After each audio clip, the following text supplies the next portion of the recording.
Mirë se erdhët Britqapër të dashur. Do bëjmë leximin e radhës për ju, për të përgjigjem pse babagjyshi aq herët, pse në nëntor, nga që ka marrë shumë pyetje pse kaq herët. Thjesht e parapëlqej këtë sezon, këtë atmosferë të festave të fundvitit dhe kjo është e vetmja arsye, jo për ndonjë gjë dhe bëra që tani kam filluar të zbukuroj gjithë shtëpinë, akoma s'kam mbaruar, por unë tashmë jam futur në energjinë apo në atmosferën e këtyre festave të dashur. Të dashur Britqapë, hapja është kogjatoksore, që do thot praktike, dhe me fokus të puna, drejtimi dhe stabiliteti me kaca shikoj. Këtë javë të shtyn të ecësh përpara, por me një plan të dashur Britqapër. Me një plan. Journey që tregon udhëtimin apo tregon se je në një rrugë të re, apo mund të jetë një projekt, një punë apo një ndryshim që ke nisur kohët e fundit. Të dashur Britqap, edhe pse rruga s'është e lehtë, po shkon drejt diçkaje absolutisht në të mirë.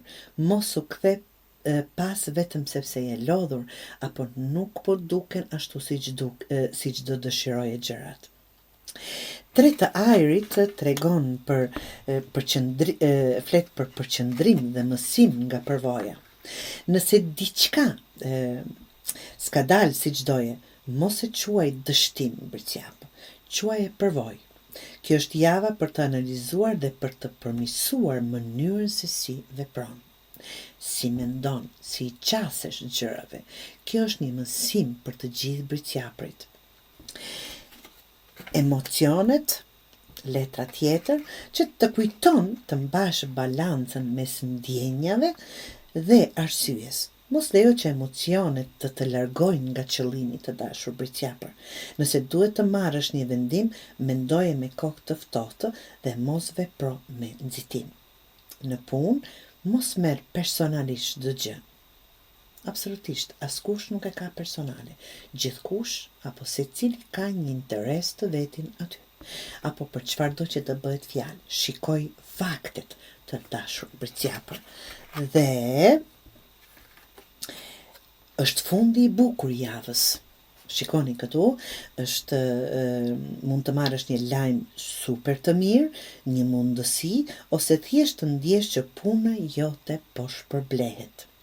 Vazhdo të jesh i qëndrueshëm apo e qëndrueshme, rezultatet vijnë nga vazhdimësia, jo nga fati, nga veprimet dhe mënyrën se si qasesh, siç të thash që parë.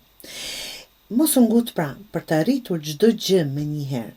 Kjo javë kërkon plan dhe qëndrueshmëri. Bëje çdo hap me qëllim, edhe rruga më e gjatë të çon në maje. Pra, me një qëllim, për çfarë arsye po e bën atë gjë. Dhe jo me impuls, tani për tani të vendosësh.